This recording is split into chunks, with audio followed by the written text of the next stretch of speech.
ធំចឹងនាងពិតជាមិនអាចទ្រាំបានមែនឬទេខ្ញុំកណាមិនអាចទ្រាំតទៅទៀតទេក៏ទ្រាំតទៅទៀតពិតជាបែកទ្រូងស្លាប់ហើយបានលោកសួរថាចុះរឿងហ្នឹងកើតតាំងពីពេលណាថាកើតតាំងពីព្រឹកមនាលប្អូនស្រីទ្រូងនេះមិនចេះបែកដោយឯងឡើយបើតាមអាត្មាមើលរឿងនេះកើតតាំងពីព្រឹកម្លេះហើយមកដល់ពេលនេះក៏វាមិនតាន់ឃើញវាបែកដែរវាលែងតែប្អូនចង់បំបែកដោយខ្លួនឯងលោកថាអញ្ចឹងបាននាងថាលោកម្ចាស់មិនមែនជាខ្ញុំលោកម្ចាស់មិនយល់ថាអារម្មណ៍ខ្ញុំឈឺចាប់ប៉ុណ្ណាទេហ្នឹងហើយបានលោករៀបរាប់ថាមនាលប្អូនស្រីនាងយល់ខុសហើយអាត្មាក៏ជាមនុស្សរងគ្រោះដូចជាប្អូនស្រីចឹងដែរនេះដល់តែនិយាយធ្លាក់ចូលកលងនឹងទៅវាចូលរឿងដូចគ្នានោះក៏ចង់ស្ដាប់ទៅលោកម្ចាស់នឹងមានរឿងអីបានលោករៀបរាប់រឿងមិញហ្នឹងរឿងដែលអាត្មាលើកឡើងពីប្រវត្តិលោកនឹងមិញចប់រឿងចឹងទៅនាងនៅតែថាយ៉ាងណាលោកម្ចាស់ជាប្រុសខ្ញុំកណាជាស្រីចេញមកហើយមិនអាចត្រឡប់ទៅវិញបានលោកម្ចាស់គ្រាន់តែជឿចិត្តធម្មតាតែខ្ញុំខ្មាស់គេណាមិនអាចត្រឡប់ទៅវិញបានទេពិតជាខ្មាស់គេមិនអាចមានមុខរស់តទៅទៀតអញ្ចឹងណាវាឈឺចាប់ផងវាខ្មាស់គេផងឥឡូវយើងកណ្ដសម័យទៅស្ថានភាពនេះនឹងយើងដឹងថាលំបាកហើយជាសង្គមដែលគេប្រកាន់ប្រពៃណីខ្លាំងបើសង្គមមួយដែលគេមិនសូវប្រកាន់ប្រពៃណីខ្លាំងវាមិនសូវអីទេប៉ុន្តែសង្គមមួយដែលគេចាត់ទុកថា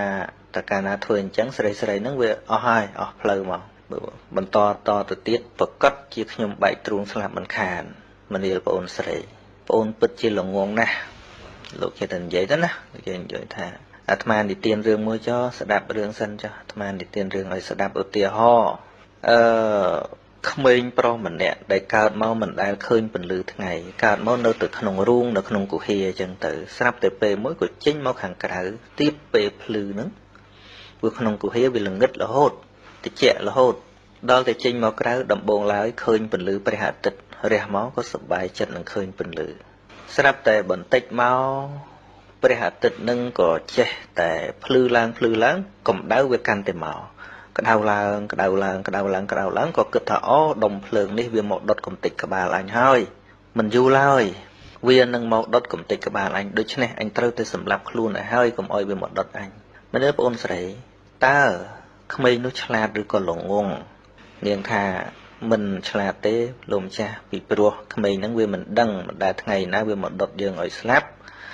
បើវាដឹងតែថ្ងៃទៅវាជ្រេទៅវាតិចវិញហើយមនាលប្អូនស្រីដូចគ្នាអ្វីដូចគ្នាអញ្ចឹងវាមិនដែលនៅដដែលទេសេចក្តីទុករបស់ប្អូនហ្នឹងទោះបីជាវាខ្លាំងក្លាយ៉ាងណាក៏ដោយដល់ចំណុចដ៏ខ្លាំងបំផុតវានឹងស្រកស្រន់អន់មកវិញមិនខានវាគ្រាន់តែរងចាំពេលវេលាប៉ុណ្ណោះនេះលោកបញ្យល់អញ្ចឹងណាដូចថ្ងៃអញ្ចឹងថ្ងៃកាលណាវាឡើងកាន់តែខ្ពស់ដល់ចំណុចវាហើយវានឹងជ្រេទៅវានឹងតិចវិញហើយយ៉ាងណាមិញរឿងខ្លះមិនអាចបង្ខំបានទេវាត្រូវរងចាំពេលវេលា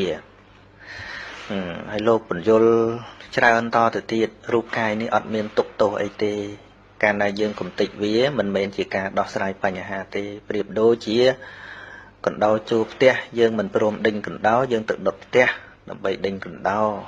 ដូច្នេះវាមិនមែនជាការដោះស្រាយបញ្ហាទេលោកម្ចាស់ចេះតែនិយាយចឹងហើយមកពីលោកម្ចាស់មិនមានរឿងនឹងផ្ទាល់ខ្លួនរឿងលោកម្ចាស់នឹងក៏វាស្រាលជាងខ្ញុំកណាតែខ្ញុំកណានេះវារឿងធ្ងន់ជាងប៉ុន្តែនិយាយយូរទៅលែងសូវយំណាលែងសូវទៅសិតណាព្រោះស្ដាប់ទៅវាយល់ខ្លះដែរមិនលោកតទៅទៀតថាមនាលប្អូនស្រីហេតុដែលនាងកើតទុកខ្លាំងនឹងនាងដឹងទេថាមកពីអីថាអត់ដឹងទេគឺមកពីនាងផ្ញើសេចក្តីទុកចិត្តទៅលើតែមនុស្សម្នាក់ហើយចង់បានសេចក្តីសុខអំពីគេមនាលប្អូនស្រីព្រះសម្មាសម្ពុទ្ធជាអង្គម្ចាស់ព្រះអង្គទ្រង់ត្រាស់ថាអ្វីក៏មិនទៀងសង្ខារធម៌ទាំងឡាយមិនទៀងអំបាលវត្តជាតពុនជាទីគង់នៅរបស់ព្រះសាស្តាក៏ដល់នឹងការបែកបាក់នៅសល់តែគ្រឹះនៅសល់តែថ្មនៅសល់តែជើងសសរយ៉ាងណាមិញរឿងក្នុងលោកក៏ដូចគ្នាអញ្ចឹងដែរអាត្មាឧបមាឲ្យប្អូនស្រីស្ដាប់មួយរឿងទៀតឧទាហរណ៍ថាប្អូនមានលុយ100កហបណៈបើកាលណាប្អូនទុកចិត្តទៅលើតែមនុស្សម្នាក់ប្អូនយកលុយ100កហបណៈហ្នឹងទៅផ្ញើទៅលើមនុស្សម្នាក់ប្រសិនបើគេស្មោះត្រង់មិនអីទេ có bàn tay person bờ kê chặt mình smart trong cái trâu vị về ôn nâng ó rồi linh tăng mười rồi cả bàn tay bờ ôn chlat ôn trâu bài chạy nhà nâng ở bục đọc cả bàn nè từ rước có một phay cả bàn nè từ mà đai một phay cả bàn nè từ bong ôn pro một phay cả bàn nè bong ôn sray một phay mà bàn nè lơ song xa một phay cả bàn nè từ tha ba không bàn tay bục cô param nè nâng à có bọt dương mà nè có cung nơi sau bẹt sập cả bàn nè mà nè tiết có bọt dương mà nè có cung nơi sau học sập cả bàn nè mà nè dương tiết có bọt dương có cung nơi sai sập cả bàn nè mà nè tiết có bọt tiết cung nơi sau mà phay cả bàn nè và có bọt tiếng ó tớp dương ó rồi linhแต่ถ้าบุคคลទាំងអស់ក្បត់យើងទាំងអស់មិនមែនទេមនាលបងអូនស្រីសេចក្តីស្រឡាញ់នេះនាងមិនគួរផ្ញើទៅលើនរណាម្នាក់ឲ្យអស់ទាំងស្រុងនោះទេយើងនៅមានមនុស្សដែលគិតពីយើងឪពុកម្ដាយបងប្អូនណាសុទ្ធតែជាអ្នកស្រឡាញ់រាប់អានយើងអញ្ចឹងស្នេហាមិនតាន់មានន័យអាក្រក់ឬក៏ល្អទេស្រេចនៅលើយើងប្រើបើស្នេហាដែលលើកឡើងថាអ្នកកើតទុកព្រោះស្នេហានេះអញ្ចឹងស្នេហានឹងច្បាស់ណាស់ថាស្នេហានឹងអង្គធัวគឺលោភៈអញ្ចឹងអង្គធัวគឺលោភៈគឺតណ្ហាស្នេហាកន្លែងហ្នឹងអង្គធัวដើមរបស់វាគឺតណ្ហាលោភៈអញ្ចឹងស្នេហារបៀបហ្នឹង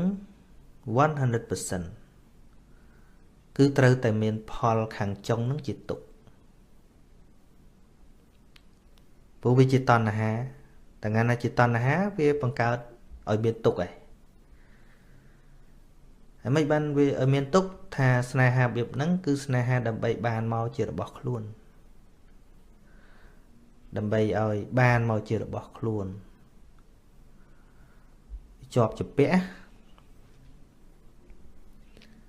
ហើយយើងជាថាងខ្ញុំស្មោះណាស់ខ្ញុំល្អអង្គគេណាស់គេធ្វើបាបខ្ញុំយើងហ្នឹងក៏អាក្រក់ដែរនិយាយមែនទេគិតតាមធัวហ្នឹងអត់មិនក៏យំពេលគេទៅបើយើងស្នេហាពុតដោយលះបង់មែនមានអីត្រូវយំអាហ្នឹងគិតតាមយុត្តិធម៌ធម្មជាតិកុំគិតតាមមនុស្សគិតគិតតាមមនុស្សគិតវាសមចេះសមចេះសមចេះសមចេះអញ្ចឹងចេះយំហ្នឹង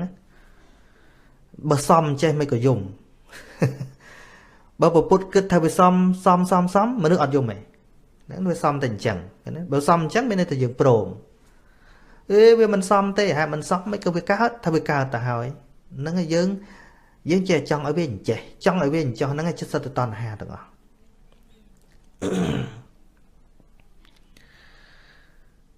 ណែអញ្ចឹងបានអ្នកមានវិបត្តិស្នេហា